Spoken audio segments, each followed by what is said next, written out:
and welcome to the Doofcast, the official variety podcast of doofmedia.com. My name is Scott Daly, and I am joined, as always, by my co-host, Matt Freeman. Matt, it's finally happening. What? Huh? What's happening? It. What's it? Look, I don't know. Killer plants or something. Can we just do the show? Okay. This week on the show, we are continuing our Deconstructing Directors series with the sixth entry in our discussion of the films of M. Night Shyamalan. This is 2008's The Happening. This will be a full spoilers discussion, so we recommend you go watch The Happening before you listen, or don't. You might want to pass on this one. Or you might not, Matt. You might definitely want to make time for this one. Well, why don't you listen to our discussion, and then anyway, then we're going to wrap up talking about the summer 2019 movies in the best way that we know how, talking about how fucked the movie industry is. All right, it's exciting. So let's talk about The Happening. I don't know if any of you guys have heard about this article in the New York Times. Well, apparently, honeybees are just disappearing all over the country. Tens of millions of them. All right, let's hear some theories about why this might be happening. Nobody? You're not interested in what happened to the bees?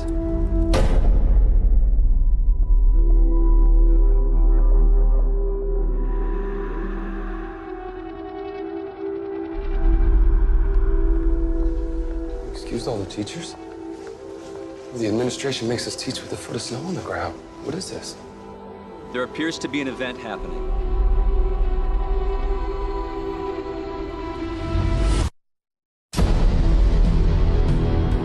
Homeland Security and the CDC has reported attacks. Boston, Philadelphia, Maryland. White House officials claims the CIA has a defense against chemical weapons. I don't understand what you say.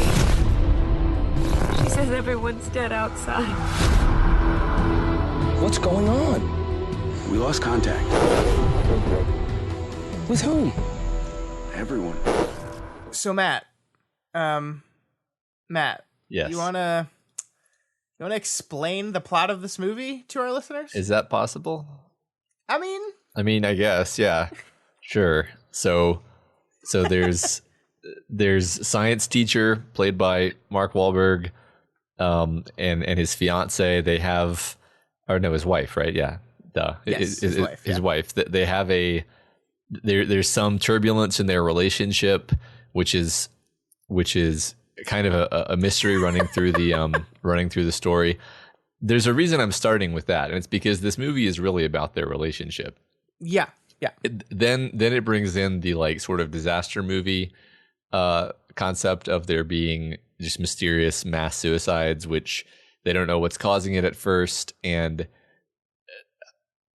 I don't know. I'm going to drop all the side plot threads with his friend and everything. We'll talk about that later, but they realize that it's the plants. The plants are trying to kill them with pheromones, I guess.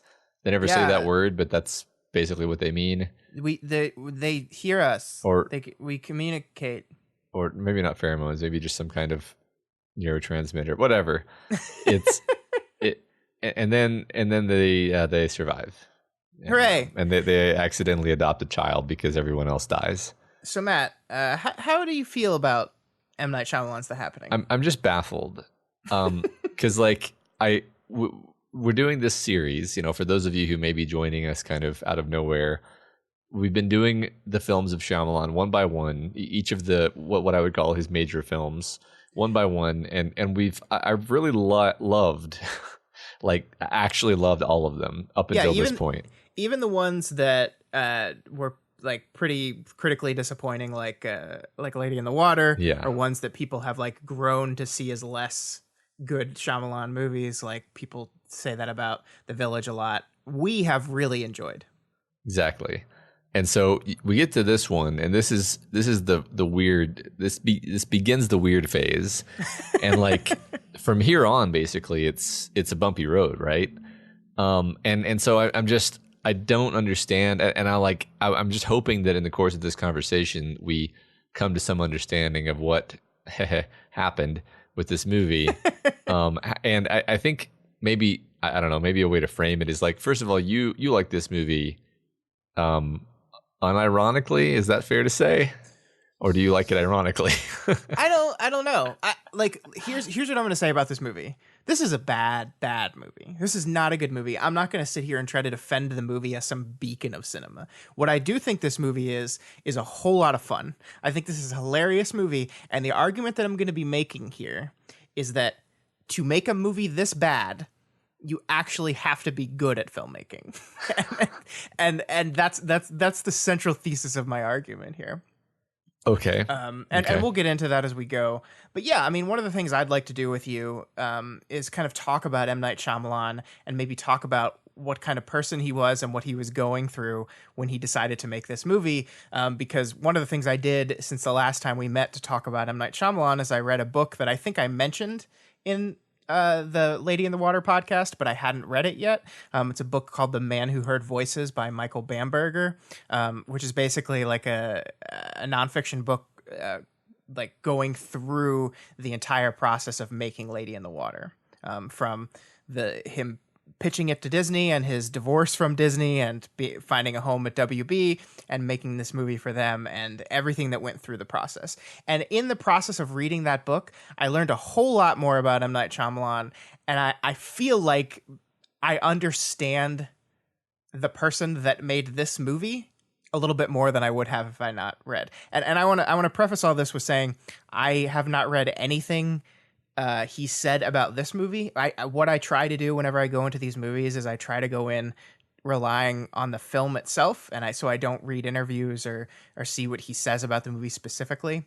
But I feel like that's okay for movies that I've already seen, right? So this is going to be my speculation about Shyamalan and why he made this movie in particular.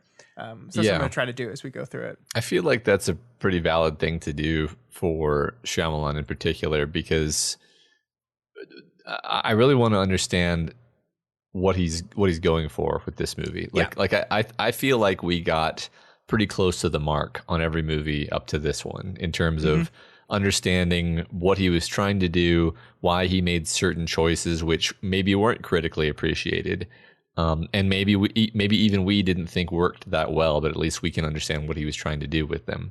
Yeah. In this one, he's trying. He really does seem to be, like you said, trying to do a number of specific things. One of which is that this movie is definitely trying to be a comedy in some ways. And that's not something people really talk about. Like, I think it wasn't until the second time I watched it that I was like, oh, it's a comedy. It's a comedy with a bunch of brutal scenes of violence in it. And the tone doesn't really feel like a comedy tone either, which... Well, no, because here's what he's doing, I think. He's making a B movie. He's making a 1960s science fiction B movie that is cheesy and silly, and like everyone in the movie is taking it, and the movie itself is taking itself as serious as possible. But those of us watching it on the outside are like watching an episode of Mystery Science Theater 3000, right? That's, to me, what he's doing. And I think in that, this movie works brilliantly. I don't know if it works brilliantly though. I think I agree. I don't even know if I agree actually, but I see where you're coming from in the sense that everything about the direction is different in this movie. He doesn't use, he uses different, techniques of shooting. And I mean, we spent so much time talking about the Shyamalan long shot, right? Yeah. Like where he sticks the camera in one place and pans it around a lot to bring tension to a scene. And that's not what he does here. This is bunch of awkward close-ups constantly and cutting between awkward close-ups and weird shot. It's composed weird. It's all over the place. It's like some of the editing is not as sharp in that, like, scenes don't end or cuts happen when you don't think they should happen. There's a scene later in the movie that we were talking about right before we hit record where John Leguizamo is like discussing with Mark Wahlberg leaving his daughter to go look for his wife, and he's going to leave his daughter with Mark Wahlberg.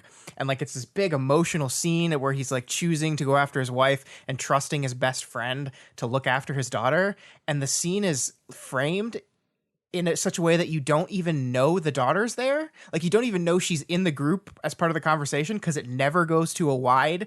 It never like cuts to an insert of her. It never does any of those things until the very, very end of the scene where he's saying goodbye to his daughter. And that's so weird. And it's so not Shyamalan. Like, it's not the way he shoots movies. Yeah.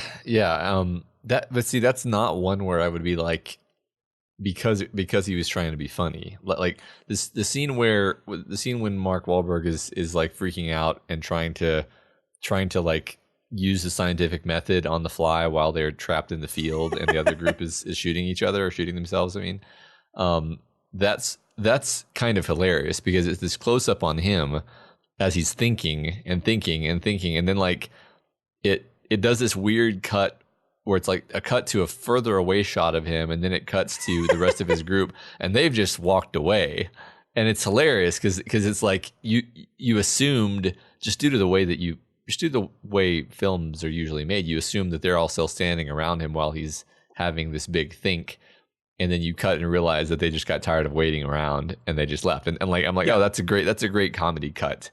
But then stuff like this, I'm like, no, that's just strange. I just don't know. Yeah. Well, I mean, I think that's, to me, and again, I don't know, but I think all that stuff reads as intentional, not mistakes, but intentional goofiness. And it's not I don't think every single moment of bad filmmaking in this movie is supposed to make you laugh, but I think it's all supposed to combine itself into a tone that is just weird. Like, there's a scene, remember when they're in the train station? At the near the very beginning of the movie, and John Leguizamo says, "Oh, where's Alma?" And Marky Mark says, "Oh, she's in the bathroom." And then the camera does like a quick pan 90 degrees to the right, and she's just there. Yeah. And she's just there walking up. And it's like, it's weird, wrong filmmaking. And there's a scene where they're watching videos on a cell phone, and Marky Mark is over the shoulder of someone watching a video of a tiger rip someone's limb off. And then it cuts to John Leguizamo, who is looking at a cell phone of another person at a different side of the diner, but it's cutting back and forth to the same video. So like, the assumption there is they're just happen to be watching the same video at the same time on two different sides of the diner. I don't know. Like, it's stuff like that I just think a person that made Sixth Sense, a person that pays attention to detail that much, doesn't make choices like that accidentally. Yeah. Okay. So the problem with me here is that I don't know where to go from there. If I accept your thesis that he was trying to make I don't know how to phrase it, a spoof of a 1950s B movie, or just make a 1950s B movie style movie, except in the modern day. Like that, obviously we agree that doesn't make it good. No. Well, but I guess I have to be like, why did he do it? Did he think people were gonna be like, I don't even know what reaction he expected. Did he think people would think it was a hilarious comedy and would laugh, or did maybe? I mean, he's like, the thing about M. Night Shyamalan is he's kind of a weird dude. Like, he the way he thinks, the way he processes through things, he's different. He finds things hilarious that other people don't necessarily find hilarious. I mean, and you can see that in his previous movies, right? Like, I think the scene in Signs with Joaquin Phoenix in the army recruitment room is this entire movie. I right? see. Yeah. I know what you mean. And I happen to love his weird humor, actually. Mm-hmm. Except this movie doesn't. It only works for me occasionally. Yeah, that's fair. So yeah, that's a good. I'm not saying that because every mistake he made was on purpose. First of all, I'm not saying that every mistake he made was on purpose. And I'm not saying that even if every mistake he made was on purpose, this becomes a great movie. I'm just saying that when I look at this movie overall, it is this hilarious to me, hilarious in the intentional moments, and maybe hilarious in the unintentional moments, like window into what Shyamalan thinks is a Mystery Science Theater film. Yeah. I mean, I'd love to hear you talk about some of the stuff you learned from that book, and maybe to help contextualize where his head was. I mean, maybe I'll just let you give you some runway there and let you go. Sure. And this is, I mean, the framing of this entire episode is going to be a little weird because we do have to get into the movie in some detail eventually, but I think we'll get there. Yeah, I mean, one of the big things that I learned from the book is that Lady in the Water was, to M. Night Shyamalan, the most important movie he's ever made. It was a movie he like spent so much time writing and trying to get perfect, and was so personal and important to him. And it's the movie that caused him to fall out of favor with Disney. So Disney, up until Lady in the Water, Disney had made every single one of his movies with him. And Night felt that as the process was going on, they were pushing back more and more and not understanding him as much as they used to. Like, apparently with The Village, they were very unhappy with some of the choices he made and really pushed back against them. And that didn't make him happy. So he kind of came to them with this movie, with Lady in the Water, with a little more of a defensive posture. And basically, he delivered the script to them, and one of the main woman he worked with at Disney didn't get it. And she went to a meeting with him and basically said, "We don't understand this movie." And he got really mad. He got really mad because he felt like this was a betrayal, and like they're not even giving it a shot, and they had decided they hated it before they even read it, and he got really hurt. And they said, like, "We'll give you $60 million to make this movie. Like, we'll do it. Like, we like you that much." But to him, he already felt betrayed. So he said, "No, I'm going to take this movie to somewhere else, to someone who understands it." And then he found Warner Brothers and he made the movie there. And then, of course, the movie didn't do very well. Matt, financially, it did okay. Critically, it did very, very bad. Mm-hmm. And I think coming off an exhausting project like that, and this is when we start to move into the speculation part, but coming off an exhausting project like that, I think Knight wanted to tell something that was not the most important movie he's ever made in the world. Create a movie that he would have more fun on. He wrote this script on spec like some of his others, so he just wrote it and then he shopped it around and finally found a studio that would make it, which was Fox, actually. So hilariously, Disney owns this movie. But I think he wanted to do something less important, more fun, not as big and grandiose. And I think he also had, he had global warming on the brain. It was 2008. People had started thinking about climate change, although sadly still haven't solved that. Yeah. And that's why I think he put this movie together. I mean, he wrote the part of the lead. I can't even remember his name. Elliot Moore. He wrote that role for Mark Wahlberg. When he crafted this character, it was Mark Wahlberg in his head. And let's just think about that for a minute, right? Mm-hmm. Mark Wahlberg is playing a high school science teacher. Kind of a dweeby guy. Yeah. Not at all suave at any point. No, not suave. Not kind of cowardly. Like he's the chaser in the relationship with his wife. They say specifically in the movie, Mark Wahlberg, and that's the type of thing that convinces me that he knows what he's doing here. Like, you don't cast Mark Wahlberg as a biology teacher in your movie unless you want to get the performance out of him he got. Yeah, no, I mean, I think Mark Wahlberg does exactly what he's supposed to do. I think it's a intentionally goofy performance, and it's funny because I don't think he earned the what is it, the Golden Raspberry, the worst actor of the year award. Like, yeah, I hate those. Whatever was wrong with this movie, it wasn't his acting. He was doing a comedy, like he was playing a ridiculous character and totally leaning into the just the like fish out of waterness of certain scenes, like the juxtaposition of this this kind of character going into like the horror movie house of the old woman at the end, and like it's just every way in which he reacts to everything happening in that house is just delightfully funny. Like that whole part of the movie is funny. No. Yeah. Ma'am. No. Yeah. And of course him talking to the plant, him doing the scientific method. Science your way out of this, Jack dumbass or something, whatever he says. Douchebag. Douchebag, yeah. Which apparently, hilariously, that was a Mark Wahlberg ad lib, I think. That's awesome. Yeah, I mean, so like that's kind of where I get at though, is I start stacking up. I start looking at the pieces of these movies. I look at Zooey Deschanel and whatever the fuck she's doing in this movie. I look at Mark Wahlberg and whatever the hell he's doing in this movie. I look at John Leguizamo, who is playing this character, but like John Leguizamo is a gifted, talented actor. He's incredible. I love him. He's great. And the character he's playing in this is this weird math teacher that like just says who his character is, and that's what all the characters in this movie do, Matt. Like they just say what their thing is. Like Zooey Deschanel is like, I have trouble expressing my emotions publicly like that.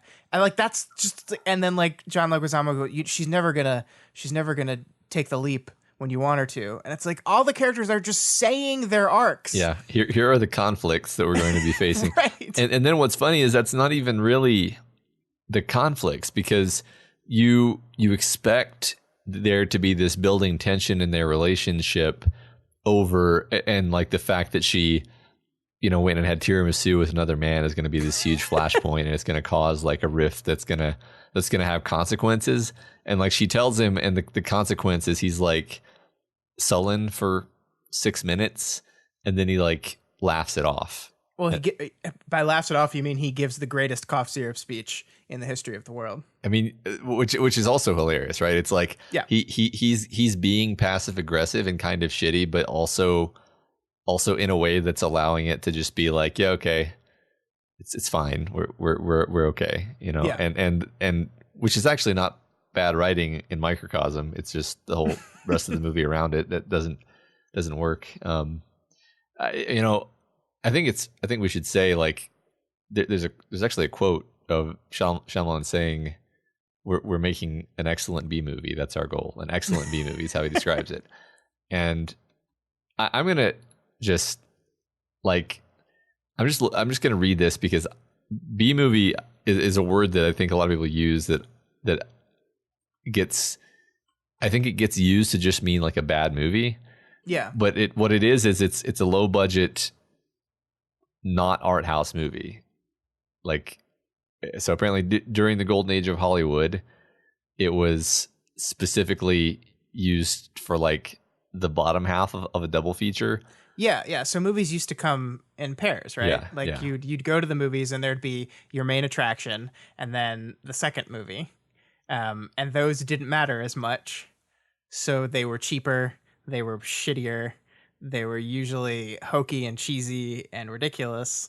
That's what they were. Yeah. So that's the context in which I guess it's a B movie. It's like it's just trying to be a bit silly, which it succeeds at. It's just the excellent part isn't the part that it succeeds at. Well, I mean, here's the thing. Like, I don't know. Like, I don't think all of traditional B movies are movies that were like trying to be like Sharknado, or movies that they were specifically like I think there's a certain segment of movie that is going out there trying to be bad in like a kind of annoying way. And that's like, I've never gotten into those Sharknado movies. I've never gotten into that type of movie.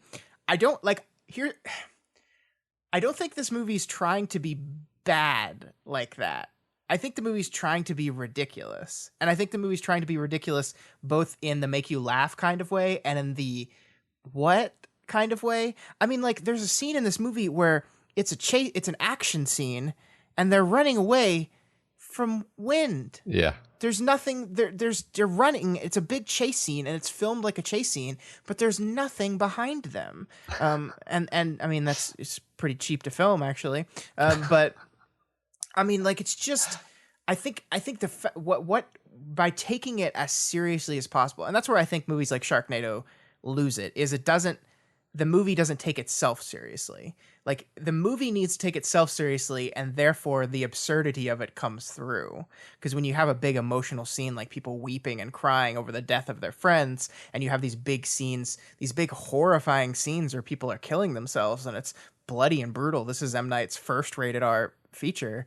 But at the same time, the movie's like absurd to a great level. I think that's when this type of thing works. But I get what you mean. Here's the thing: is I'm not gonna tell you you're wrong. Like I think everyone that hates this movie is 100% justified in their hatred of this movie.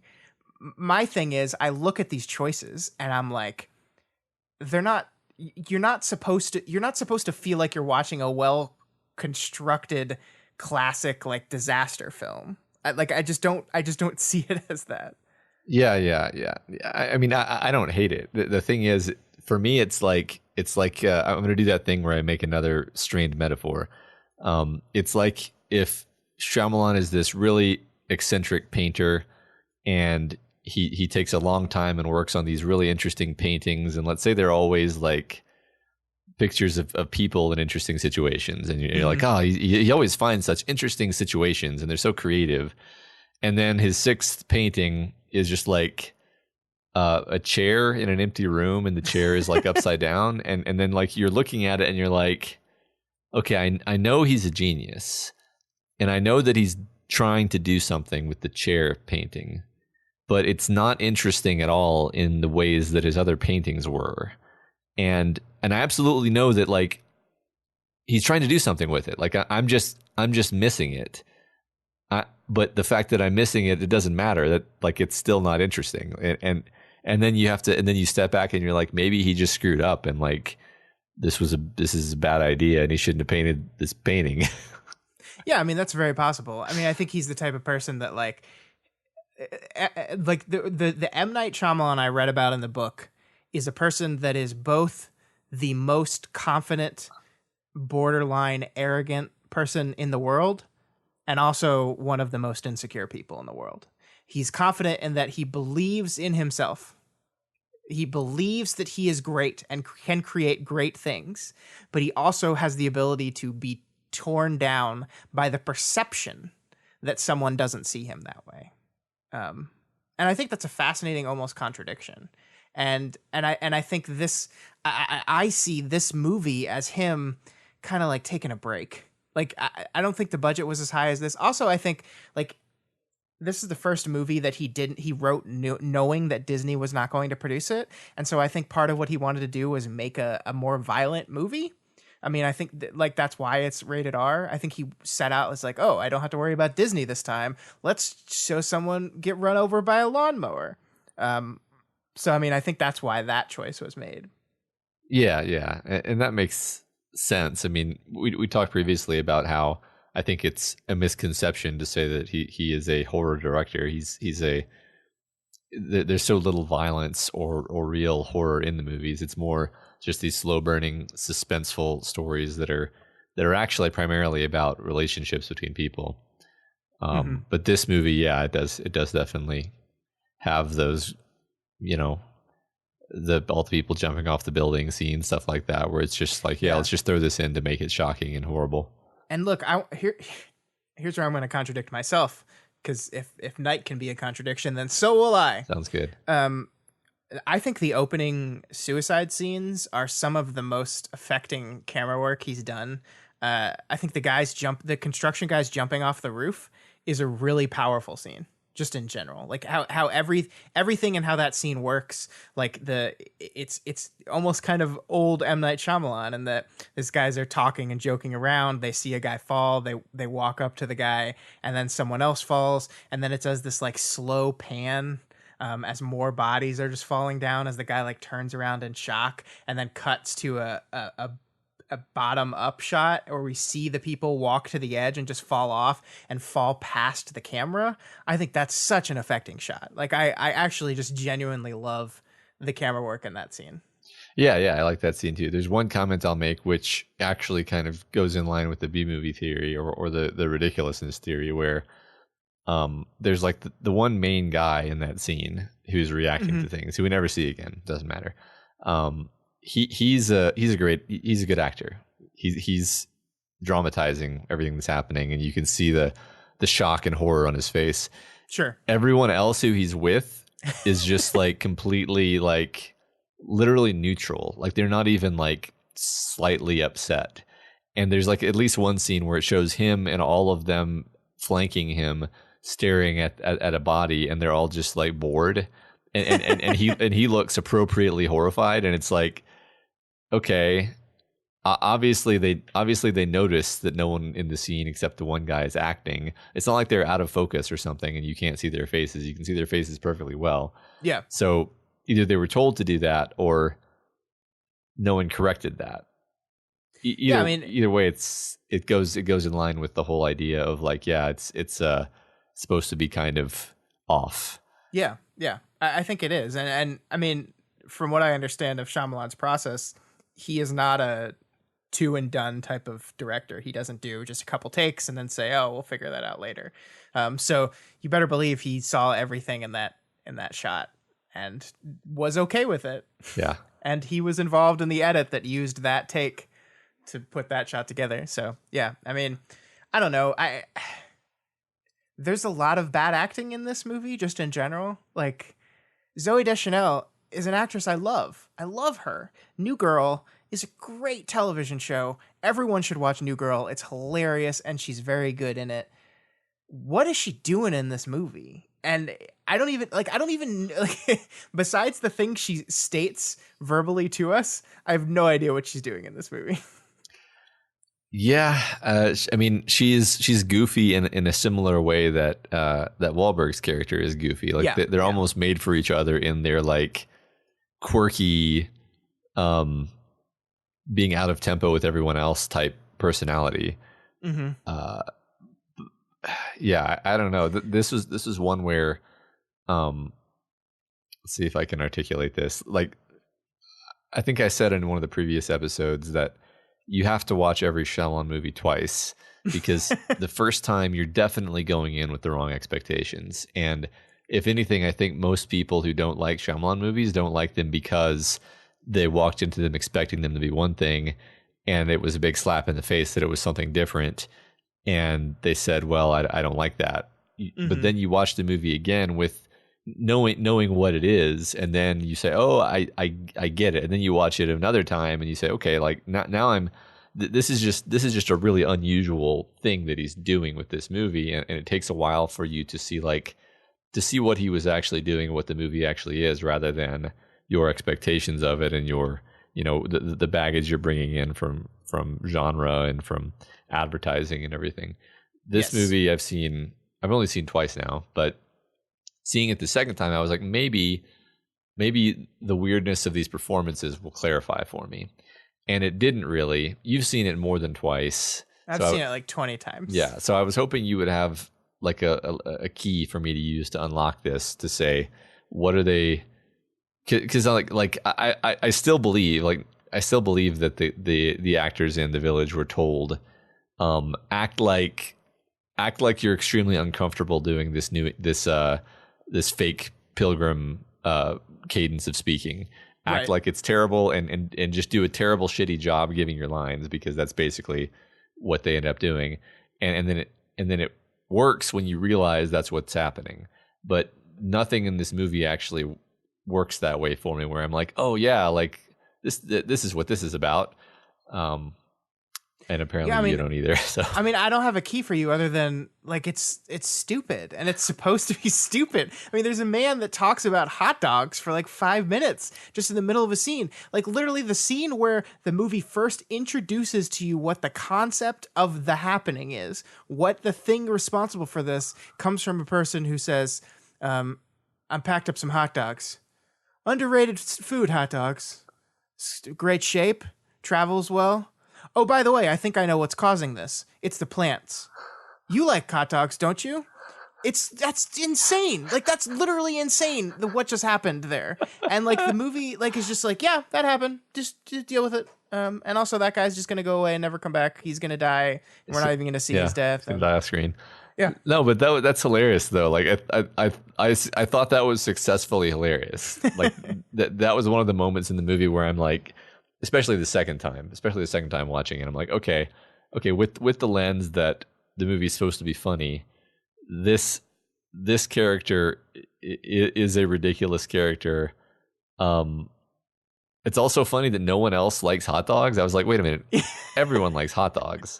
Yeah, they're both like, no, I'm good. Yeah, and then we see him eating a hot dog later. Yeah. That's See, that's the thing is it's got stuff like that in it, and you're like, oh, okay, it's funny, but then so much of it is not funny. So much of it is not trying to be funny. Well, I mean, but yeah, I guess so. I mean, like, how, like, add up all those scenes where ridiculous shit like that happens, and you're getting, it's a 90-minute movie, right? This is I think the shortest movie he's made so far. He gets in and he gets out. So I just start adding up all these moments that I think are ridiculous. Like the entire opening scene for Mark Wahlberg when he's talking to that kid in his science classroom is absurd. That's great. The whole moment between him and John Leguizamo where he's like, I'm gonna have to tell you something that no friend should ever tell you. And his response is, why do people keep saying that to me? And like, that's such a weird moment because like normally when someone in a movie says that line, it's because somebody else in the movie has said that, but we don't see that.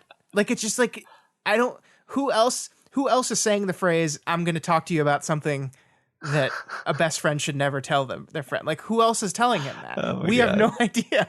Like, and I start stacking up these moments like this. And then suddenly I realize it's 70% of the movie. There's like the Gomer Pyle military guy. Yeah. Like just everything about him. He's clearly playing a self-consciously ridiculous character. Just like you are a goofy Gomer Pyle. You are Gomer Pyle. You are a ridiculous, totally, basically cowardly and don't know what the hell you're doing, but you're forced into a position of being an authority because you're the military guy. And right.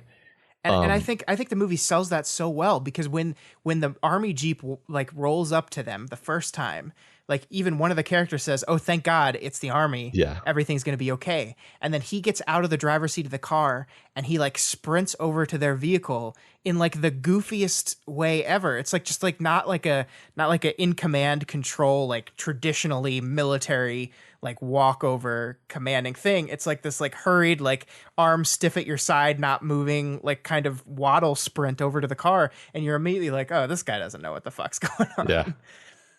Yeah. The scene where they're swinging on the tree swing, and like M. Night has cranked up the sounds of groaning wood to like 11. So every time the tree, it's like, and it's like it's filming it as if it's like the scariest moment in the movie, where this little girl is just swinging on a tree swing and the wood is groaning a little bit. I mean, like just like there's moment after moment after moment after moment in this movie where it's just insane. And yeah, I mean, I agree with you. Not every moment is funny, and some of it is just like off-putting to the point where you're like, I don't even know what I'm supposed to think at that scene. Well, I have like my question is like, I do find a lot of his attempts at humor to be very funny, but I wonder if like somebody getting run over with the lawnmower is just side-splittingly hilarious to M. Night Shyamalan, and I'm supposed to be laughing at that stuff too. Yeah, I mean that's the one incongruous part of this movie that I'm not entirely sure on is the fact that, I mean, these are fairly brutal suicides. Like he's built a movie in which the evil plant thing, whatever it is, cause people to kill themselves. And that's a serious subject. It's dark on its own. Yeah, it's really dark. And then it's seemingly, let's try to one up ourselves and see all the different ways we can commit suicide. And I'm also not like clear on exactly how the thing works, but I think this ties into the B movie nature of it. Like, because at one point we see people have grabbed giant ladders, climbed to the top of the giant ladders, and hung themselves off of trees. And that's like a lot of work compared to the person who just like has a thing in their hair and stabs himself in the neck or just walks off a building. You know what I mean? Yeah. I guess it was funny as I was going to complain about a different thing than that. I mean, to me, it was just like, okay, it literally just makes you like prioritize looking around and figuring out the easiest way to kill yourself that is evident. And like one thing you see happen is if somebody shoots themselves with a gun, then everybody is going to start using that gun because it's really obvious. Yeah. Which makes sense that it's like, oh, it's just you're going to do whatever like the simplest and most obvious thing around you is. And maybe if, I don't know, to steel man the moment. Maybe someone was on a ladder already. They hung themselves. Everyone else saw that and was like, "Oh, okay, ladder, hang yourself." Yeah, I guess. I don't know. What guy was like, "Hey, lion, yeah, take my arm." yeah. I mean, and that moment kind of is funny. Like it's is. not it like is. it's a funny idea anyway. Like I don't think that I thought it was funny in the moment. I guess this is one thing that I'll say. Like the management of tone in the movie is probably the biggest problem that makes it not genuinely enjoyable for me, because sure, like everyone in that diner when they're watching the tiger video is frightened. The tone of the scene is tense, worried. You're worried about what's going to happen. You're worried about John Leguizamo's wife. You don't know how they're going to get out of here. It's mysterious. These are all serious tone concepts. And then you see the tiger video, and the tiger video, if you were just looking at it in isolation, you would be like, well, that's silly. Like you can't just pull someone's arm off from a standing position. Like they would fall over. That's not possible. Like it's just a silly, it's an unrealistic and silly thing. But like you can't laugh at it because it's contextualized within the serious scene. And I think that's the kind of thing that happens over and over, where like the, be scientific douchebag quote comes sandwiched in the middle of the sounds of people shooting themselves in the head. So you're like, well, I can't laugh at this, Yes, you can. Yeah. I mean, I think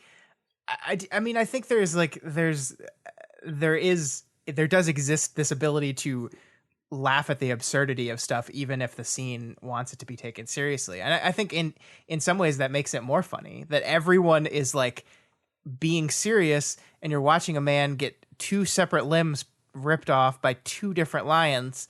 Like, I don't even know, like if you walked into the lion pit in a zoo right now, I don't think the lions would just rip your arms off if you held them out. Like, I don't think, like, it doesn't even show him like agitate the lion. It literally just shows him like reach his arm out, and the lion grabs it and yanks it off. So, I mean, yeah, like my thing is, I certainly laughed at that. It was absurd. I kind of laughed at the man who lawnmowered himself, because he turned on a lawnmower and had it set to like circle around and then just laid in front of it for an awkwardly long amount of time.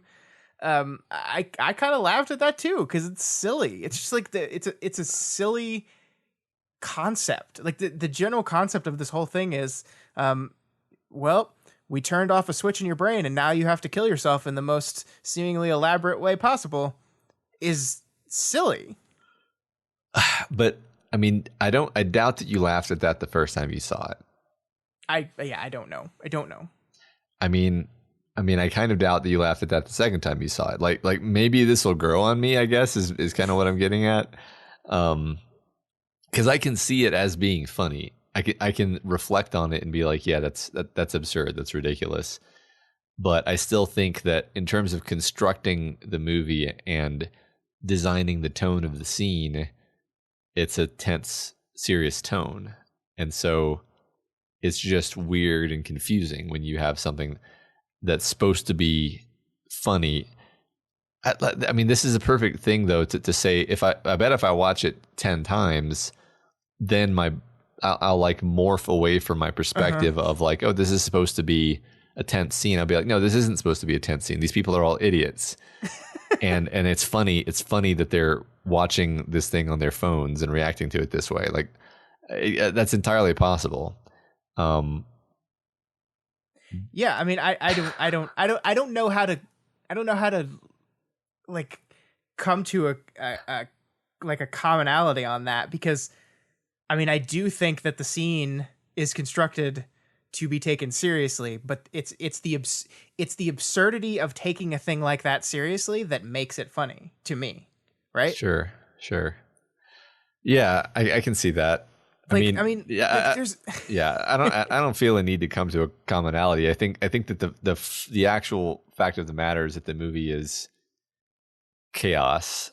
It is literal chaos, tonally speaking, especially. And so sure. for everyone who walks away from it to have a slightly different take on what was funny and what was serious and what the point of the movie was, and even what the tone of the movie was, is totally fair. Like I mean, just the way the movie ends to me was the biggest moment of like, what is he doing?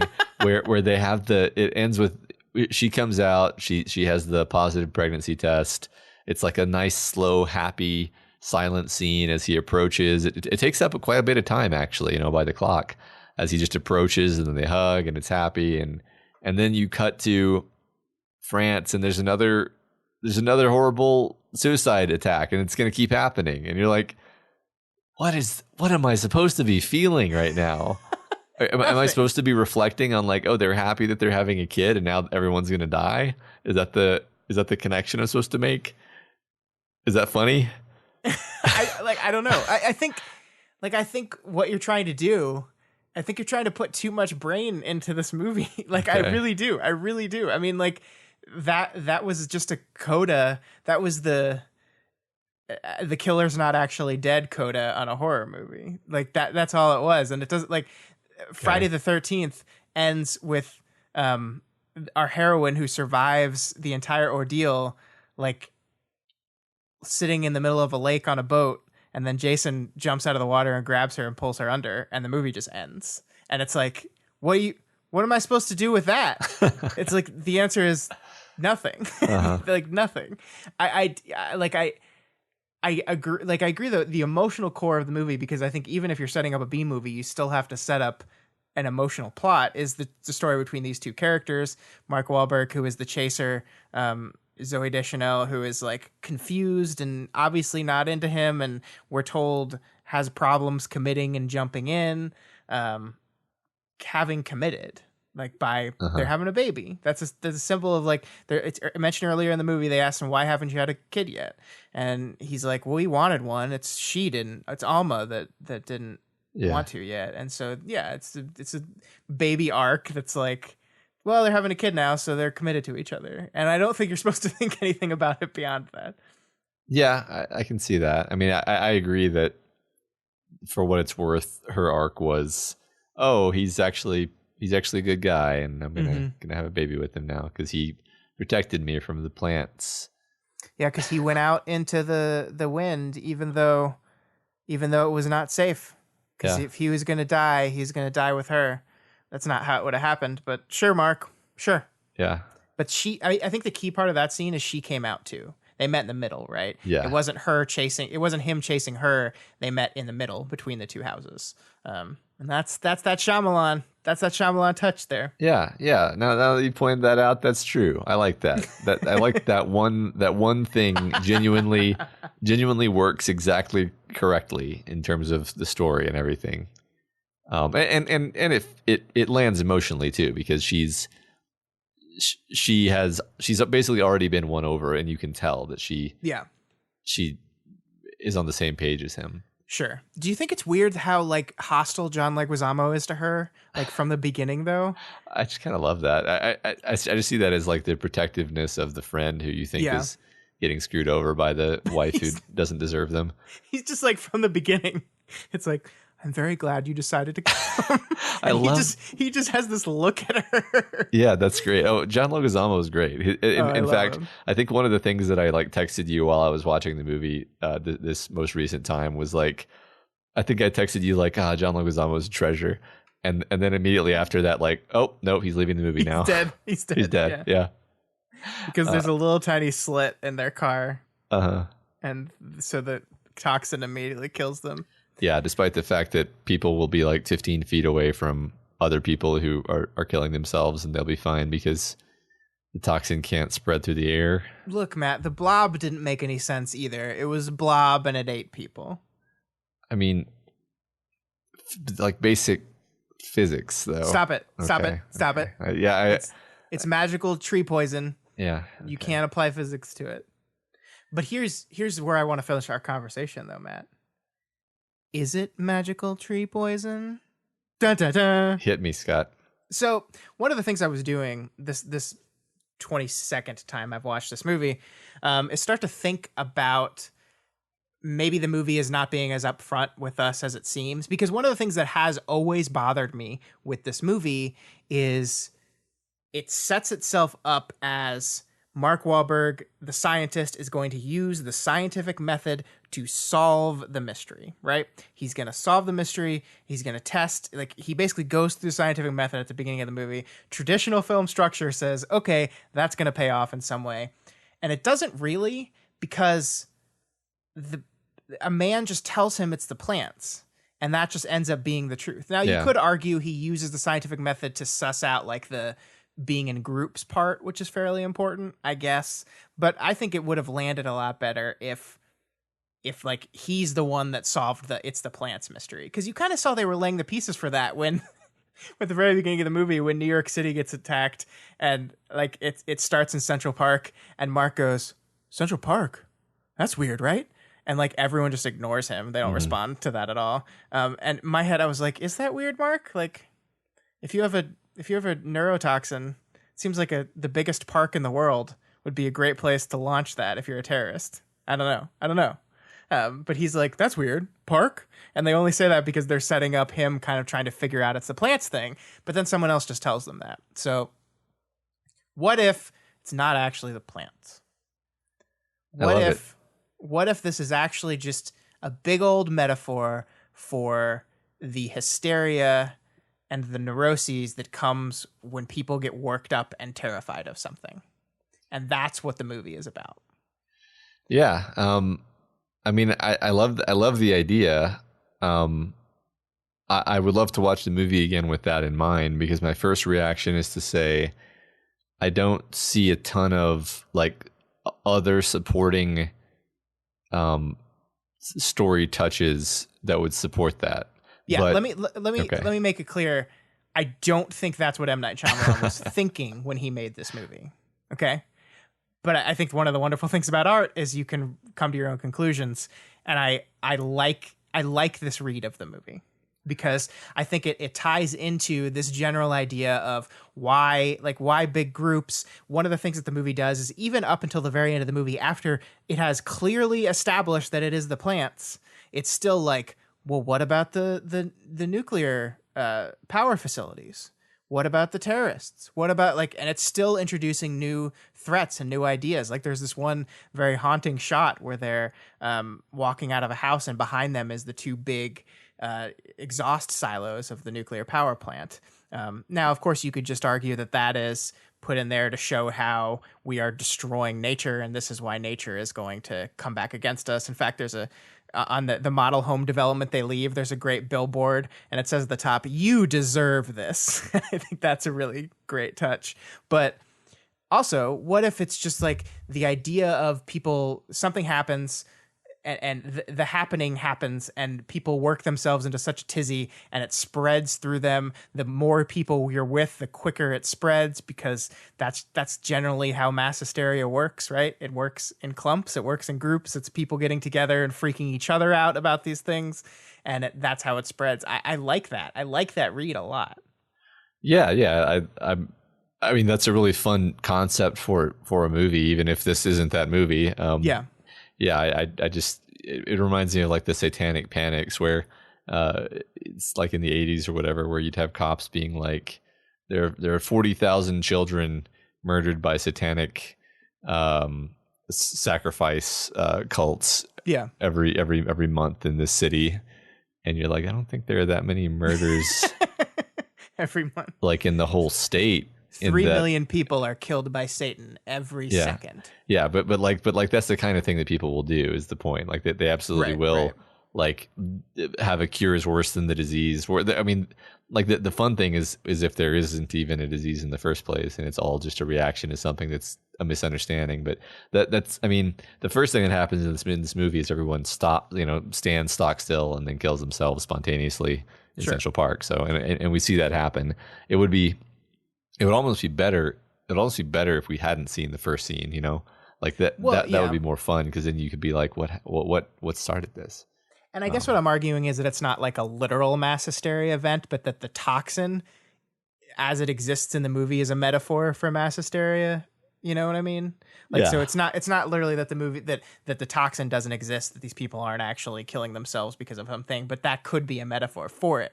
And I think that fits to me, it fits with the ending a little bit better too, because the reason why Alma and Marky Mark are allowed to walk out in the middle of the area between the two houses when the toxin is at its worst and not be affected is because they've kind of beaten that hysteria, right? They've realized that this is ridiculous. We have to be together. It doesn't make sense to be afraid of this thing. We need to just be with each other. And so they're not affected. And I like that read a lot. I don't think this is what the movie's actually doing, but I think if you go into the movie with that lens, I think it becomes an interesting experience because you start noticing all the bits and pieces where the movie, like, still, even after it's revealed the mystery, is like, well, here's a newscaster that's purporting this theory. And it's like, why are you introducing new theories in your movie in which you've already told us what's happening?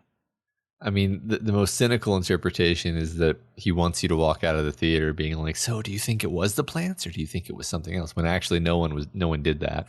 Everyone was just like, plants, huh?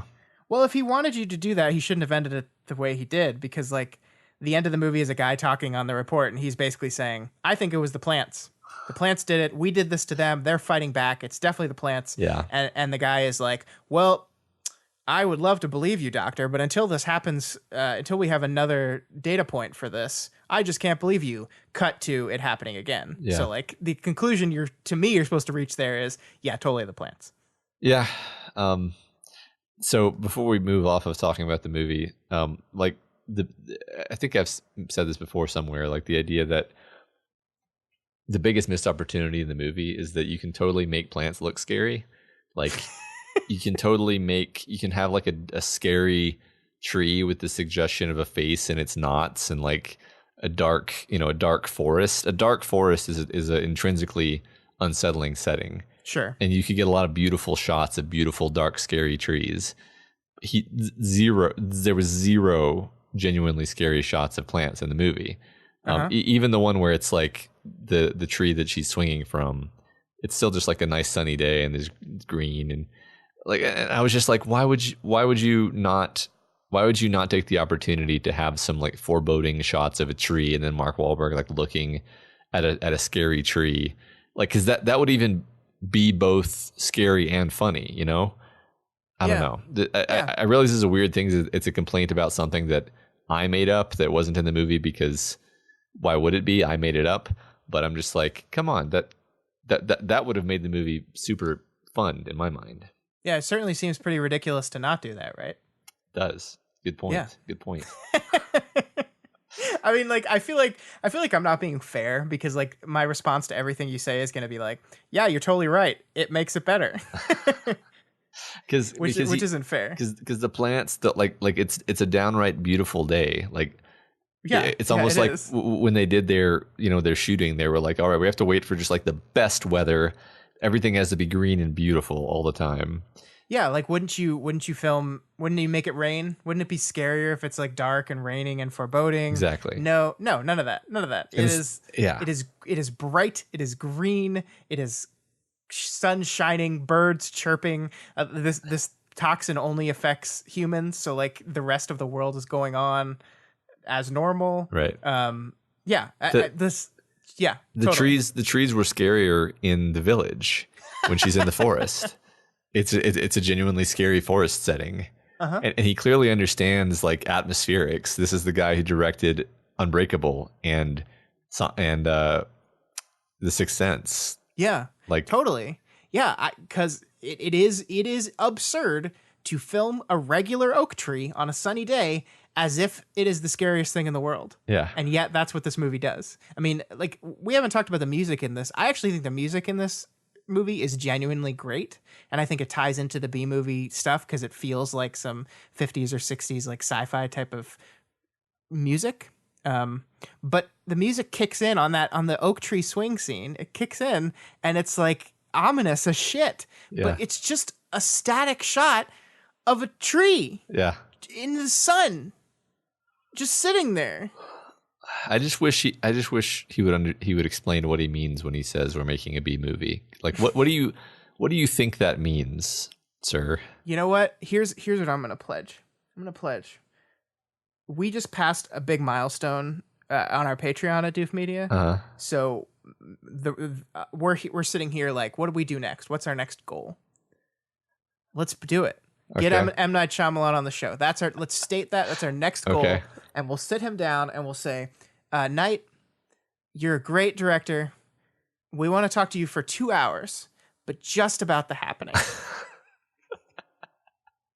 Okay. Yes. And you know what the sad thing is? If we were big enough to where we could actually like schedule marketing and like interview appointments, he would probably love to talk about The Happening for 2 hours. So?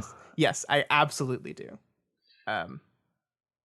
I would love to, I am going to go after we finish this podcast. I'm going to go digging for interviews because I really want to hear what he has to say more about this movie. Is there director's commentary? I don't know. Let's buy the Blu-ray. Yeah. I'm going to do it. I'm going to do it right now. We're buying the Blu-ray. Okay, let's do it. This is going to be our, the McElroys will be in Trolls 2. Oh yeah. The Doofs will interview M. Night Shyamalan. Okay. Awesome. Can't wait. I did it. It'll be exciting. I did it. It'll be...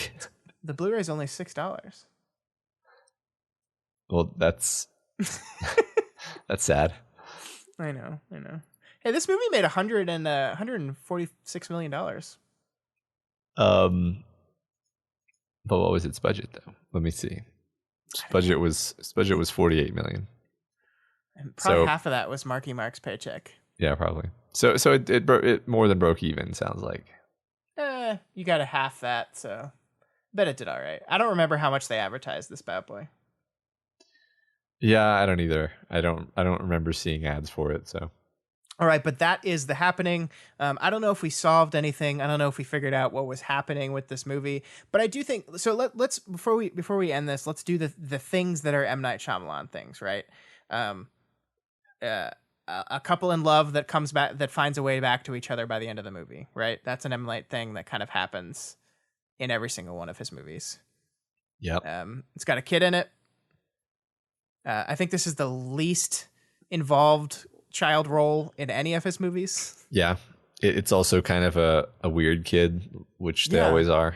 Yeah. She was weird in that she just didn't say anything ever. She didn't. Well, and she had trouble expressing her emotions. Like, yeah.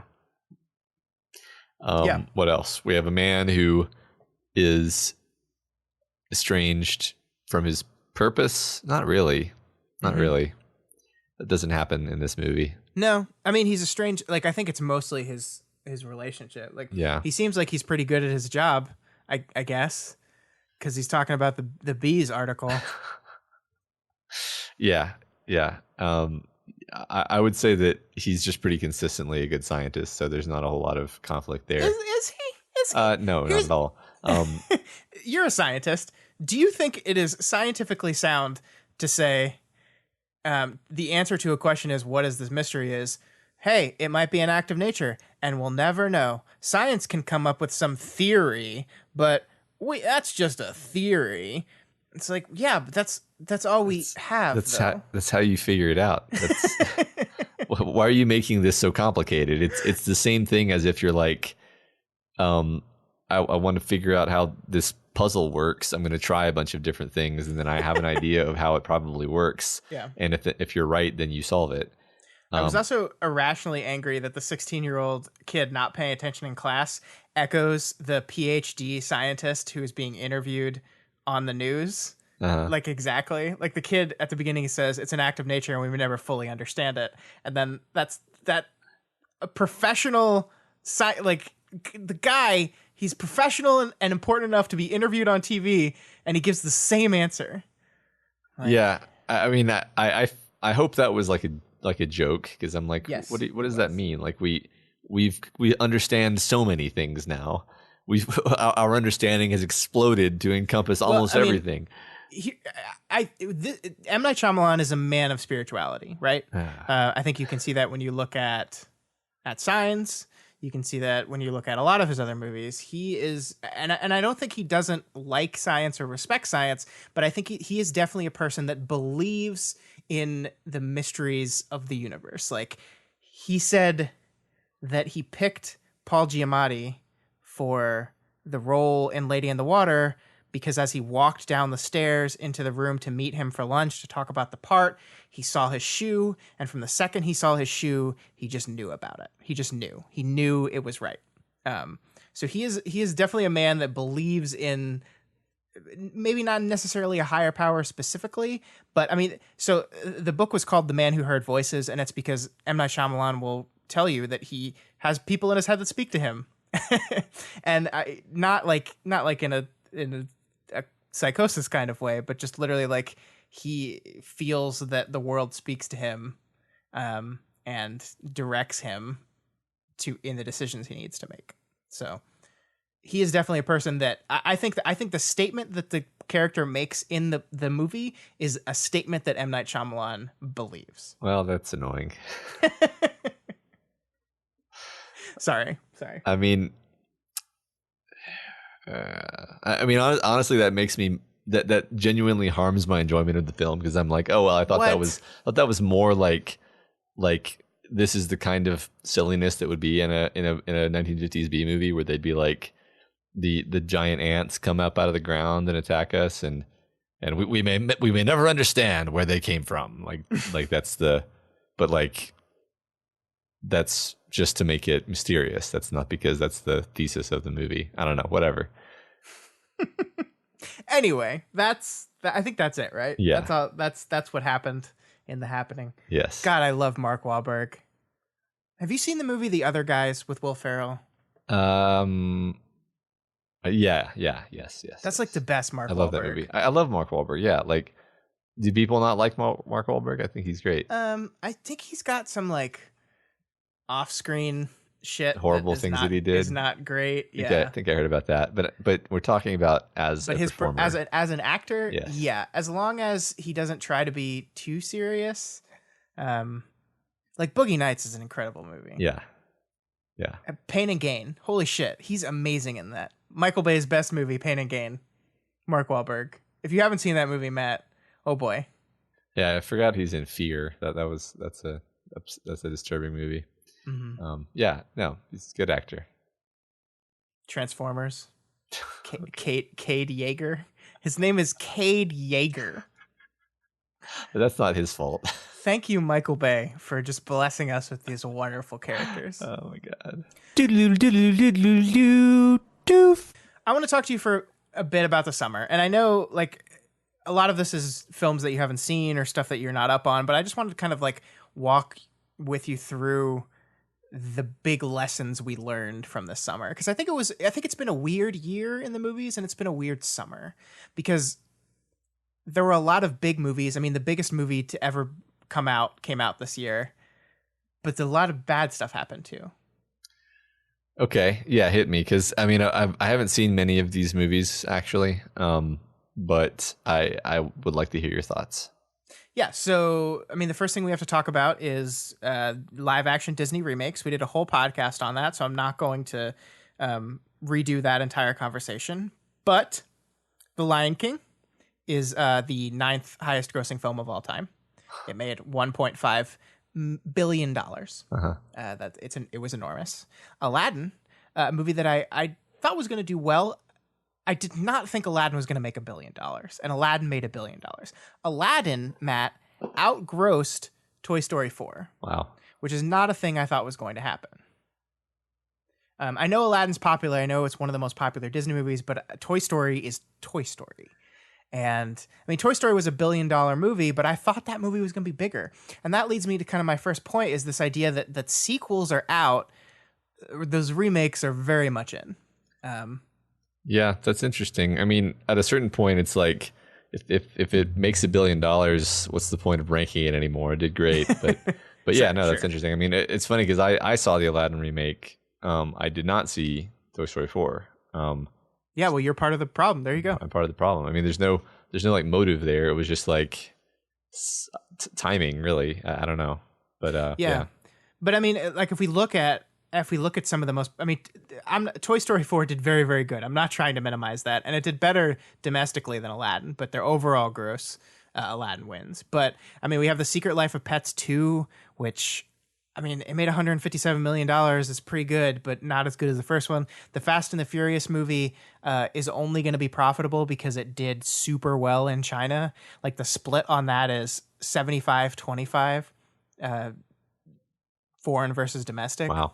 Which is not great.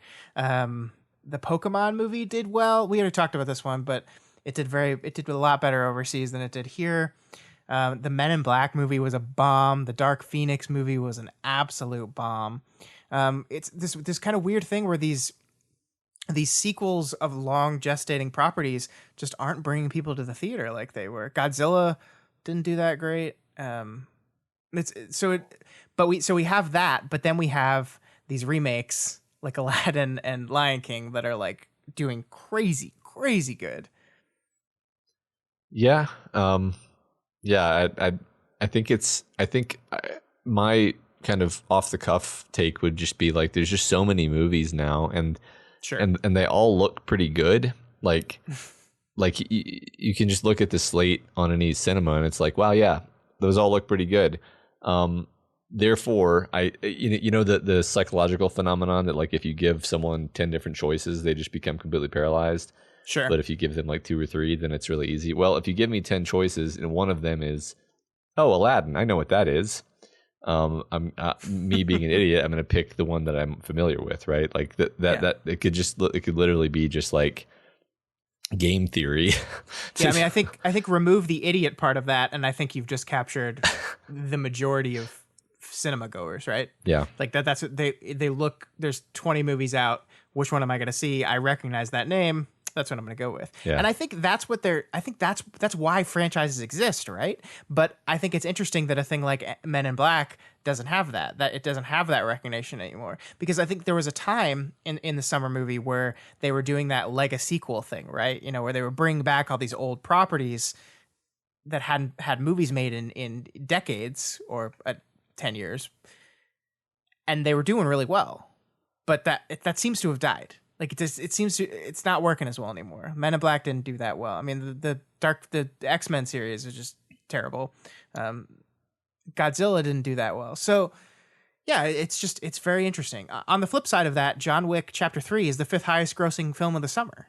Who the hell saw that happen? This tiny little rated R action movie like blew up. It was really popular. I feel like that's happened a bunch of times recently, that like a rated R movie has done way better than people expected. And part of me is like, yeah, like how many unapologetically horrific rated R movies do we actually get? like Deadpool isn't that shocking when you're like, okay, what are the other over the top bloody head exploding action movies coming out in this time frame? Oh, there's none. Okay, well, people like that kind of movie. Like it's not super mysterious, actually. They do, and it helps that we're in the middle of the Keanu-sance, so I think it rode that wave a little bit. Yep. Yeah, I mean, and now I guess we didn't talk about this last week, and we should have. But Matt, we're getting a 4th Matrix movie. Yeah, I heard about this, and I didn't know what to do with that information. And it's got Keanu, and it's got Carrie Ann Moss. I was like, I know it's not Carrie Fisher, Carrie Ann Moss, and I guess Lana Wachowski is going to direct it, but not. So they're not going to do it together. Not Lily, no. Okay. I don't know. I mean, I guess I'm excited to see what it's going to be, one way or the other. Yep. Yeah. I mean, here, if they're all being brought back to this property, I feel like they're gonna do something weird as shit. And I'm really into it. Right. Yeah. I mean, because that's the thing is, we were just talking about the Lego sequels, and I'm like, I'm pretty sure that if you say, oh, it's a Men in Black movie, like one of the first questions is going to be like, okay, is it Will Smith? No. Okay. Well, then my interest level dropped off significantly. Yeah. Like the Will Smith and oh my God, Tommy Lee Jones, yes. Like their dynamic was central to those movies working, and as they strayed away from that, it got worse. Mm-hmm. And if you tell me like, yeah, it's got the Men in Black universe, I'm like, I don't care about the Men in Black universe. I care about like that exact dynamic. So it's not surprising that people are not going for the Lego sequels when the thing that actually was the appeal of the movie is not in the movie anymore. But when you say, oh, it's literally a Matrix sequel, there's no comma, there's no like extra modifier on that word. It's just another Matrix movie with the same people. That's awesome. And also in the same regard, these remakes. Well, yeah, I mean, I don't know. The remakes kind of falsify my theory a little bit, actually. So I don't know. Well, but I mean, I think that the thing that you're saying is that it varies property to property, and it varies what brings people to the property or not. Like, yeah, like I think Mad Max is a perfect example of a Lego sequel that succeeded because, as much as people enjoyed Mel Gibson in that main role, I don't think Mel Gibson was per se the draw to the Mad Max movies. I think you're right. But I do agree that the Matrix without Neo, I'm not sure is a thing that is going to draw people. Yeah. And to slightly rehabilitate my theory, like if you're going to remake Aladdin and you can't get Robin Williams, but people are going to be thinking, well, the good thing about Aladdin was the genie character, then you're like, well, we have to have a like someone who can fill Robin Williams' shoes. Yep. And that's what they did. They intentionally found one of the only people in the world who is enough of a draw to make up for the absence of Robin Williams. Yeah. So. I agree. And I think the conclusion here is that as much as film Twitter is going to continue to bitch about the Disney live action remakes, they're going to keep making them because a lot of people go see them. Yeah. $1.5 billion for The Lion King. I was a little surprised. I knew The Lion King was going to do very, very well. I was a little surprised at how well it had done because I didn't see it. Me too. I had no urge to see it. I saw Aladdin because I love Aladdin. Like as a grown man, I love Aladdin. Like I kind of could take or leave The Lion King. It's good. Yeah, it's good. It's a good movie, obviously. But I don't sit down and watch it when the kids are watching it like I do with Aladdin. So anyway, like I was surprised too, is what I'm saying. Yeah. So the next big thing, the MCU, of course, continues to be the biggest thing in the world. Avengers Endgame over the summer became officially the highest grossing film ever. And we saw in Spider-Man Far From Home, the post big Avengers movie MCU film normally does very well. Iron Man 3 became $1 billion movie because it came out right after the Avengers, and Far From Home became $1 billion movie because it came out right after Endgame. And I don't want to take away from Spider-Man and say that it's just because of Avengers that it did as well as it did, but it kind of is, I think. Yeah, I mean, I think that they have a certain kind of momentum now where they can guarantee that people are going to come see MCU movies because they're MCU movies. Yeah, well, especially in a Spider-Man movie where, spoilers for Endgame, the Tony Stark dying affects Peter Parker specifically. Right. And therefore you can bill your movie as find out how Peter Parker is going to react to the death of his mentor. And so that allows you to take the Endgame momentum and push your movie way further. And I think that's exactly what happened. Yeah. I mean, they even put that in the trailer, which was surprising to me. Oh, well, we're going to just show that in the trailer. Okay. Well, they put it in the trailer after Endgame came out. Yeah, but still, that's like, it seems like everyone's seen Endgame now, right? All right, moving on to the next one.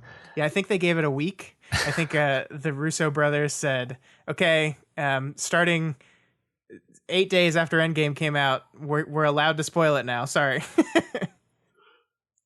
I guess they have to, right? Yeah. All right, so the next big thing, Matt, is Quentin Tarantino. Okay. Divisive, but profitable.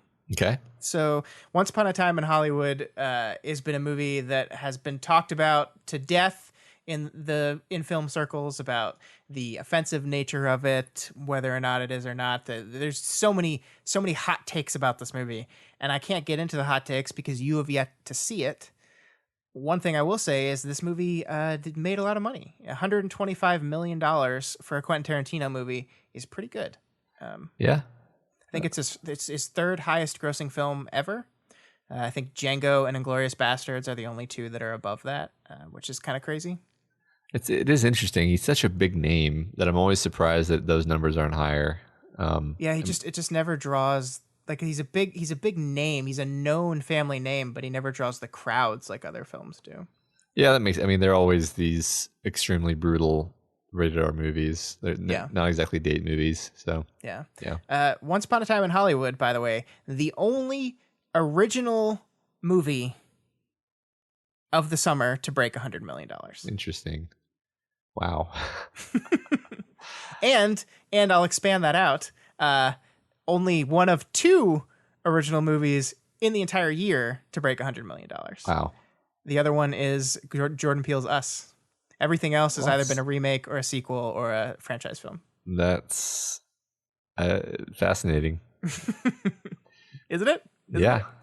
The Elton John biopic Rocket Man got very close. It made $96 million, but it's just those 2 movies. Wow. Well, Us was really good, and I assume QT's movie was good. I think you're gonna like it. You should see it. I will. I'll try to see it this weekend. Yeah.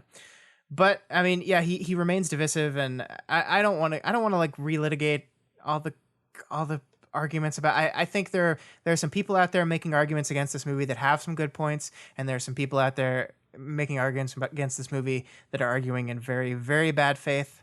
And I think people need to stop shaming Quentin Tarantino for his foot fetish. Yeah, I thought we were past that. Let him like feet.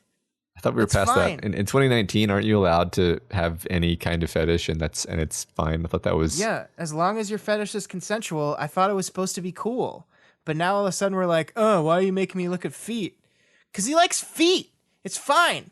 Yeah, I mean, I don't know. I haven't seen the movie, but the feet thing has never been a problem for me. There's a lot of feet in the movie. There's a lot of feet in Kill Bill too, and it's not distracting. It's just there. And the only thing I'll say is that Sharon Tate puts her bare feet up on the back of a movie theater chair, and that's just kind of gross. Yeah. You don't know where that theater chair has been. Yeah, I mean, what was he thinking? Wow. Hot take from Matt. The last couple of things I wanted to talk about, I don't remember if we talked about this earlier in the year, but a movie called Booksmart came out. It was an independent film directed by Olivia Wilde that I liked very much, but it did not do very well at the box office. And of course, whenever something like that happens, you see a bunch of think pieces come out that are like, independent film is dead. Indies, just nobody goes and sees indies anymore. It's over. Of course, that was not the case. There was a movie that came out later this summer called The Farewell. It's not a movie I've seen yet, but I really need to. Starring Awkwafina. It's supposed to be one of the best films of the year, and this movie made $15 million, which for a A24 small budget limited release film is very good. It's very good. Okay, it's a lot of money for a film like this. I think I saw Booksmart on either Prime or Netflix. I don't think it's on there yet. Maybe Prime. Yeah. It's definitely not on Netflix. I think I saw it on Prime. But it was like being shoved in my face, so I saw that as a good sign for it. Mm-hmm. Anyway, yeah. Yeah, the point is that independent theater is not dead, and we need to stop overreacting every time one indie movie comes out and performs below expectations. Right. Because sometimes it's just going to happen. There's a new horror movie out called Ready or Not. It's about some rich people playing a deadly game of hide and seek, and it's supposed to be amazing, and it has Adam Brody in it, who's near and dear to my heart because of my OC podcast. So I'm very excited to go see that movie, and that's doing very well too. It's a very small independent horror film that is tracking very well for a small movie, right? We're not talking hundreds of millions of dollars, but you don't need to when your budget's less than $1 million or $5 million or whatever it is. So. Right. There's it's not like it's hurting indie movies that Marvel movies make $1 billion. It's sure there's a pretty big pie, folks. Yeah. And we just need to live in a world where maybe there's 2 different kinds of pie. And it's okay. Here's the thing I'm going to end on though, Matt, because the D23 celebration was last weekend or 2 weeks. Time is moving so fast. D23 happened soon. And at D23, Disney launched or unveiled a lot of their plans for the Disney Plus service that is coming to us in November. And as much as I love the film industry and love theater, I am a little a little worried, Matt. A little worried. Okay. They are pumping a lot of money into this thing, and I can see a place where 10 years from now, Disney says, why do we release movies in theater? Why don't we just put them on our thing and have people watch them there? And I think I could see that happening. I mean, there's like they launched the trailer for The Mandalorian, which is their Star Wars show that production wise just looks like a long movie. They're making a live action remake of Lady and the Tramp that is going direct to Disney Plus. They're of course there's like it is insane to not get this basically the way they're doing it. Because like it's going to have not every single, but most old Disney movies, most old Disney Channel stuff, a bunch of new stuff they're doing. And they're like being assholes to Netflix in how they're pricing it too. So Netflix, their base price is $8. But if you want 4K and if you want more than one person to be able to be logged into it at a time, you basically have to pay $15. Uh-huh. Disney is 4 logins, 4K, HDR, $8. Uh-huh. Yeah. Yep. Just trying to crush Netflix, basically. Yeah. So, I mean, all this to be said, like, this has been a weird year for summer. We're kind of like the film industry is not as dead as everyone seems to want to think it is whenever a movie comes out and underperforms. But there is this Disney monster on the horizon, and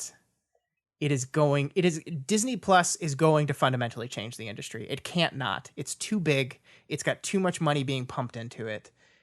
It's going to change things. And the level at which it changes things remains to be seen. Yeah. I feel like at a certain point they'll be able to do their financials and actually pick some movies to go in theaters and some not based on expectations. But how much money they want to spend advertising things. But mm-hmm. Yeah, I agree. I agree that it'll change how things look. And I really can't even predict, honestly. I'm trying to think, trying to have some clever specific prediction. And I'm just like, no, it's just going to be very unusual and strange to us with our ancient 20th century mindset. Yeah. I mean, it's crazy to think that the Marvel Cinematic Universe is not going to be a theater exclusive thing anymore. It is going to be plugged into Disney Plus. If you want to remain caught up with the MCU, you're going to have a subscription to this service. Yeah. Because it's just the way they're doing things. And I don't know. It's just a weird time. I'm excited because I think a lot of the stuff they're producing looks very good. I'm scared because I think the government needs to look at Disney, just take a hard look at Disney and say, are we okay with this? And by the government, I mean a different government than the current one we have, obviously, right. Because I don't think this administration is going to care or going to stop it. You mean the pretend good government that we pretend will exist in the future. Right. Post 2020, when all of our problems are solved, right. That government look into Disney. The government that never existed and never will. Yeah, okay, I got you. Yeah, exactly. That one. Yeah. That government, please just take an eye and look at Disney and maybe invent a time machine and prevent the Fox deal from going through, because that's probably. No. I mean, the thing is, I don't know. The weird thing about Disney is they make good things generally. Like, I think it is bad for the industry overall to have one company have as big a piece of the pie as they do. I think that's bad for the industry. However, they also regularly make good things. And I don't know how to deal with those two factors, right? Like, I don't want to like Disney, but Disney keeps entertaining me. Yeah, I feel like we haven't got to the point yet where they're sucking the oxygen out of the room and preventing other things from existing. But that's not to say that will never happen. Sure. And I think we should be vigilant and aware that is one of the risks of like, if all entertainment must go through Disney, then yeah, absolutely, you're not going to see weird indie movies. Yeah. You're going to see Disney branded quirky indie movies that aren't actually indie. Mm-hmm. And it's not gonna be the same. One of the I think the good, quote unquote, good things to come from this Fox deal, though, is that I think everything that Disney has or decides to make that they think won't fit on the Disney Plus platform, they're just gonna dump onto Hulu because they own that as well. So like, if they didn't own Hulu, I would say, well, the things that Disney doesn't think is going to fit their thing, they're just going to dump. Like they're just going to not make, or they're just going to never release it because like this doesn't fit our brand. But because they have this Hulu brand, I think the fact that they get to do that is encouraging to me, kind of, because there's still a space even within the corporate hegemony that is Disney, for some different like tonal stuff. I don't know. Yeah, I mean, I think you're right. Like, just that for me, I'm going to stand in MCU again as usual, and just say like the fact that they made that work, I see as promising because basically you see, it's tempting to see all corporations as like, oh, it's just a faceless, boardroom full of people who are making financial decisions, and that's not at all really how they did the MCU. They took a small cadre of people and empowered them to make creative decisions and allowed them to take creative risks. And I'm sure there were some discussions about those risks and about like, okay, let's not take that risk because the downside on that risk is that, people won't think Iron Man is cool and we can't actually risk that because Iron Man is very expensive, etc. But still, like they relatively speaking, they empowered these people to be creative, and the result was good movies. Yeah. So if that is their MO, if they're more about empowering people, empowering creative people than they are about like risk mitigation financials, then I think it could be good overall.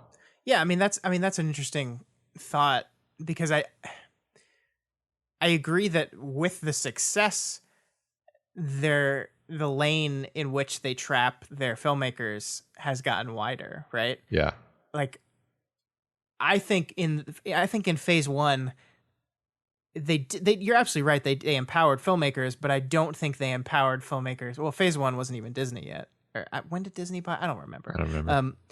The point is, I fully agree that a movie like Guardians of the Galaxy is fundamentally a James Gunn movie, even if it is also a Disney movie, and they definitely empowered him to make some choices and take some risks. And that is given because of the success, right? So it's like this kind of this back and forth where you're like, this company has gotten so big and has control of so many things that it's going to be bad for the industry. But also that level of success allows them to take risks that they might not have taken.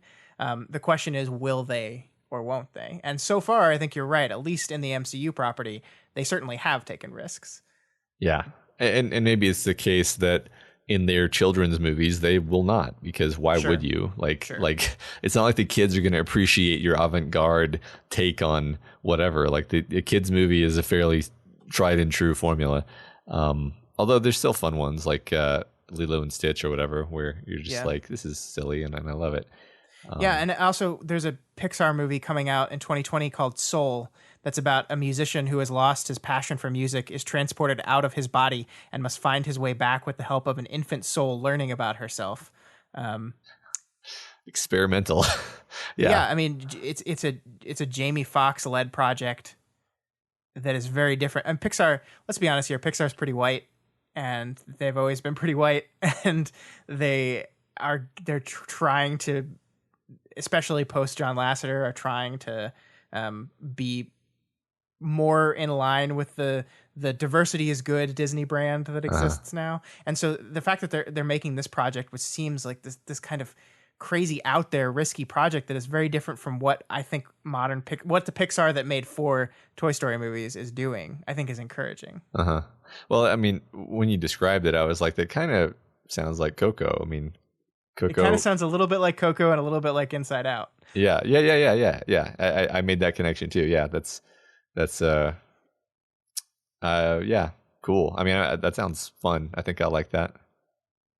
Cool. Yeah, I'm excited. I'm way more excited about it than I am about the other one they're making that comes out next year. Onward, that seems like a very traditional, safe thing. Have you even heard of that one? It's like fantasy, right? Yeah, I think I've seen a trailer. It's like urban well, that's not urban fantasy, but it's basically like Bright, but Pixar. Oh, God. That's the worst thing you could have said. Okay, anyway, that's enough for summer of 2019. It's a weird time in the movies. I am cautiously excited, and I know Doof Media will be buying a Disney Plus. Oh, absolutely. Account. Yeah. It's tax write-off. Yeah, of course. Yeah. Expense.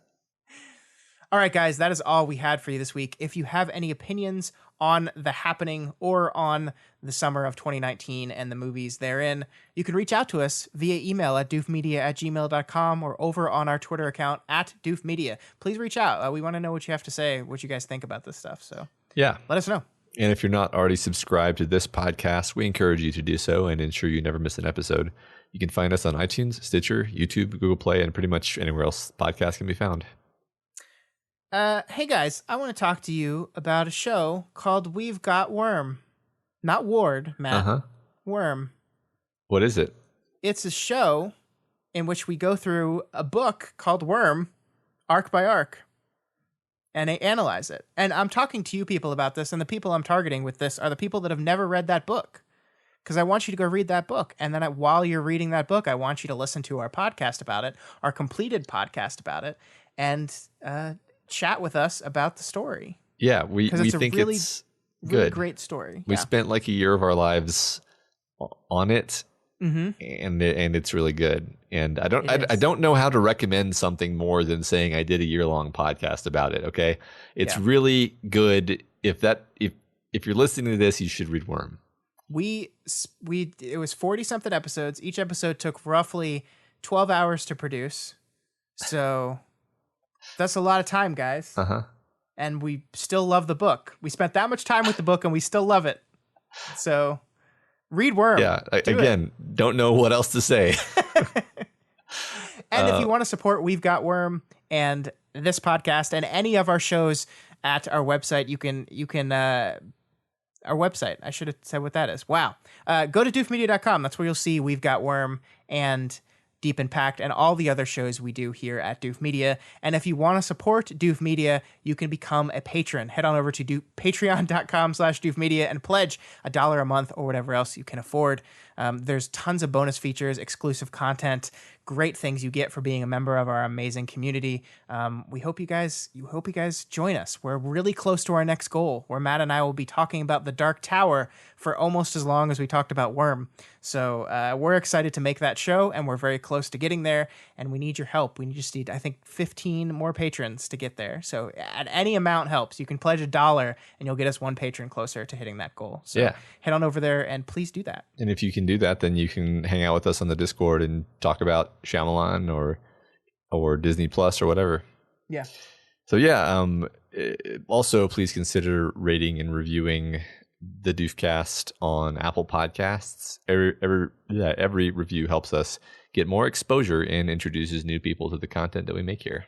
Yeah, and I want to say thank you to those of you that leave a rating for us, but not a review. We don't, obviously there's nothing to read, so we don't read them. And the way the app works is it doesn't let us know like your name, so we can't say, Jeff, thanks for the 5-star review. But to all the Jeffs out there, thanks for Jeff. Thanks for taking the time to leave the rating, even if you didn't leave a review. That does help too. So if you don't feel like typing stuff out, I get that. I have trouble writing reviews for people sometimes too. Just hitting that 5-star button helps us just as much. So please do that. Yeah, thanks. Yeah, thanks guys. Really appreciate that. All right, we will be back next week where we're doing another one of our patron-produced episodes, Matt. I think this time we're talking about another anime series. Okay. Called Mob Psycho 100. Yay, Mob Psycho. Have you seen that one? Nope. Me neither. I'm sure I'm gonna love it. Me too. We'll see you all next week.